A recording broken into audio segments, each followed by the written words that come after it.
Hello friend, फिर आपका एक बार स्वागत है मेरे यूट्यूब चैनल पर। आज मैं आपके लिए लाई हूँ हिंदी के कुछ 20 क्वेश्चन जो बहुत ही इम्पोर्टेंट हैं और ऑलमोस्ट सभी एग्ज़ाम यानी टीचिंग के जितने भी एग्ज़ाम होते हैं उसमें सामान्य हिंदी में ये क्वेश्चन जो है ना ये बार बार ट्रेंड होते हैं। तो आइए देखते हैं। पहला क्वेश्चन, जिसका जन्म पहले हुआ हो इसके लिए एक शब्द पूछा गया है, तो इसका आंसर होगा अग्रज।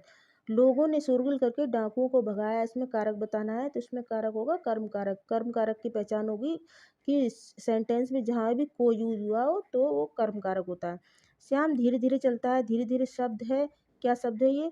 तो ये है क्रिया विशेषण। इसमें देखिए धीरे धीरे क्या क्रिया भी है और धीरे धीरे इसकी विशेषता भी है कि श्याम धीरे धीरे चलता है। लड़का पेड़ से गिरा, कारक बताना है। देखिए पेड़ से गिरा, यहाँ पर अपादान कारक होगा और अपादान कारक इसमें अलगाव को दर्शाता है। तो जैसे बिल्ली छत से कूदी या गंगा हिमालय से निकलती हैं, तो यहाँ पर अपादान कारक होगा, यहाँ अलगाव को दर्शाया जा रहा है। आचार का विलोम होता है, तो आचार का विलोम अनाचार होता है। भाषा शब्द की उत्पत्ति किस धातु से हुई है? तो भास धातु से हुई है।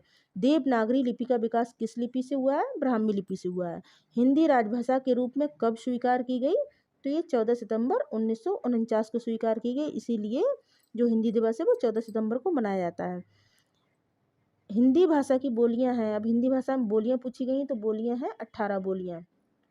और इसमें यदि भाषा पूछी जाती है कितनी भाषाओं को मान्यता मिली है संविधान में, तो 22 भाषाओं को मान्यता मिली है। अभ्यागत में कौन सा उपसर्ग है? तो अभ्यागत में जो उपसर्ग है वो अभी है। जैसा कि आप लोग जानते हैं जो उपसर्ग होते हैं वो शब्दांश के शुरुआत में लगाए जाते हैं और शब्दांश के जो अंत में लगाए जाते हैं वो उपसर्ग कहलाते हैं। तरनी तनुजा तट तमाल तरबर बहुछाए, तो ये हमारा हो जाएगा अनुप्रास अलंकार। इसकी पहचान है कि वर्णों की आवृत्ति बार बार होती है। सर्वश्रेष्ठ रस किसे माना जाता है? तो सर्वश्रेष्ठ रस माना जाता है श्रृंगार रस को। पीपर पात सरिसमंडोला, ये कौन सा अलंकार होगा? इसमें होगा उपमा अलंकार, क्योंकि जहाँ भी सासी सेसम सरिस आता है तो वहाँ उपमा अलंकार होता है। हरिश्चंद्र का संधि विच्छेद होगा, तो यहाँ पे संधि विच्छेद होगा हरिचंद।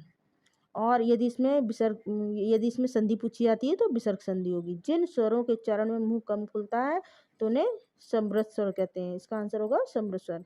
जिन स्वरों के चरण में मुंह ज्यादा खुलता है तो वो होते हैं विव्रत स्वर। माद्री पत्रिका का संपादन होता है कहाँ होता है? तो ये होता है लखनऊ में। और यदि इनके संपादक का नाम पूछा जाता है तो संपादक है विष्णु नारायण भार्गव।